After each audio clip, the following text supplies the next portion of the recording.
As children, as very young children, we are taught the ways by which to seek knowledge, to find an answer, and to determine the truth.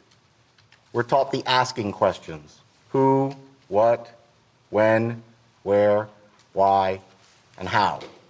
We all know these things. In this case, most of those questions are already answered for you. As so many cases that come through the criminal courts, some cases are a whodunit. Who committed the crime? In this case, it's already been answered for you. It's Aaron Robinson. Aaron Robinson is the whodunit. The first part of a self-defense is, I did it. And then the next part is, except I'm asking you to believe that I was justified in whatever I did. But Aaron Robinson has already told you, I'm the one who hit Raul Ortiz. It's me. The who is already answered. What happened? That has been answered for you as well. You've seen the photos, you've heard the testimony. We brought Dr. Krastowski, and he explained to you.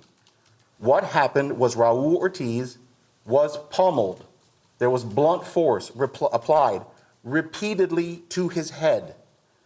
Blunt force that dislodged bones inside of his head. Bones attached to his brain.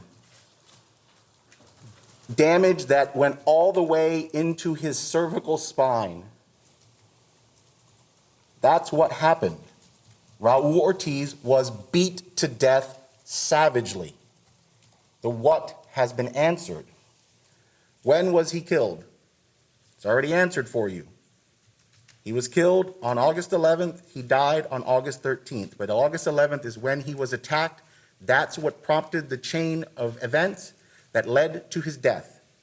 And that is stipulated in the exhibit that we've already put in, that Raul Ortiz died between August 11th and August 13th. The when has been answered. The state and the defense have stipulated. Where was he killed? Well, obviously he was killed at his home. And I'm going to come back to that question ultimately, because the very fine detail of where was he killed is likely the central question of this case. Why was he killed? We know why he was killed. Because Kayla Bryant told her boyfriend an exaggeration, a gross exaggeration. And she did that knowing that her boyfriend had a hair-trigger temper that could result in him blacking out when the rage monster takes over. The why has been answered. So we come to the how.